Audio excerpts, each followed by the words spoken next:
তবে আমরা যারা ইয়াং প্লেয়ার আছি আমাদের জন্য এটা একটা অনেক বড় একটা পাওয়া বা নিউ কি বলে এক্সপেরিয়েন্স বলতে পারেন।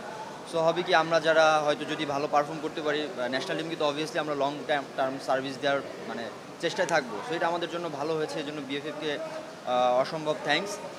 আর যেটা হয়েছে যে আমরা জেতার জন্যই ওইখানে গিয়েছিলাম, আলহামদুলিল্লাহ আমরা জিতে পেরেছি। তবুদা দুটো সুন্দর গোল করেছে। তো এটা আলহামদুলিল্লাহ আমাদের এক্সপিরিয়েন্স খুবই ভালো ছিল, জার্নিটা খুবই ভালো ছিল, মেমোরেবল ছিল। আমরা আশা করছি যে এক্সপিরিয়েন্স যেটা আমরা গ্যাদার করেছি এটা নিয়ে আমরা আরও সামনের দিকে এগিয়ে যাব।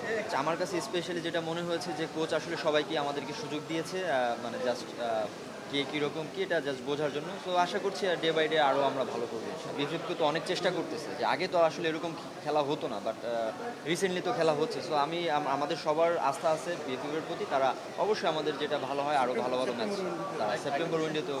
আমাদের প্লেয়ারদের কাজ হচ্ছে খেলা, কে আসলো কে গেলো আসলে আমাদের এটা ম্যাটার করে না। সো আমাদের কাজ হচ্ছে মাঠে পারফর্ম করা। তো এটাই আর কি আমাদের আলটিমেট টার্গেট থাকবে। না, অবশ্যই আমরা এখন বাংলাদেশে আমরা সব জায়গায় পরিচিত হচ্ছি ফুটবল দিয়ে। আমরা এটা অবশ্যই আমাদের জন্য ভালো হয়েছে। আমরা সব জায়গায় ইনশাল্লাহ যে সামনে আরও যে ম্যাচগুলো আছে আমরা সবগুলো জিতবো।